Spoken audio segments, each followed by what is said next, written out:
قابل احترام ناظرین، السلام علیکم ورحمۃ اللہ وبرکاتہ۔ آج کا ہمارا موضوع ہے ڈر کے آگے جیت۔ اکثر ہماری زندگی میں کچھ ایسے کام ہوتے ہیں جن سے ہمیں بہت زیادہ ڈر لگتا ہے۔ دل کہتا ہے کہ یہ بہت مشکل ہے، یہ ہم سے نہیں ہوگا، لیکن سچ یہ ہے کہ جس کام میں سب سے زیادہ ڈر لگتا ہے، اصل کامیابی بھی وہیں چھپی ہوتی ہے۔ اللہ تعالیٰ نے قرآن پاک میں فرمایا، ہو سکتا ہے کہ تم کسی چیز کو ناپسند کرو مگر وہی تمہارے لیے بہتر ہو۔ یاد رکھو، ہم جس کام سے زیادہ ڈرتے ہیں وہی کام اکثر ہماری کامیابی کا ذریعہ بنتا ہے۔ ڈر ہمیشہ اس دروازے کے سامنے کھڑا ہوتا ہے جہاں ترقی اور کامیابی چھپی ہوتی ہے۔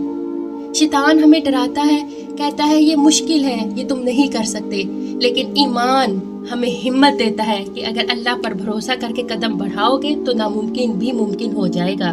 سوچو، ایک بچہ جب پہلی بار چلنے لگتا ہے تو کتنی بار گرتا ہے، کتنی بار چوٹ لگتی ہے، لیکن وہ ہمت نہیں ہارتا۔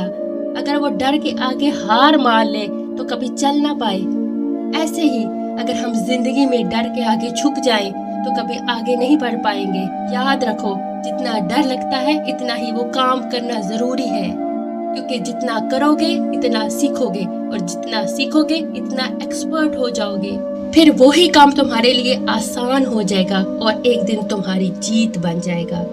رسول اللہ صلی اللہ علیہ وسلم نے فرمایا، مضبوط مومن کمزور مومن سے بہتر اور اللہ کو زیادہ محبوب ہے۔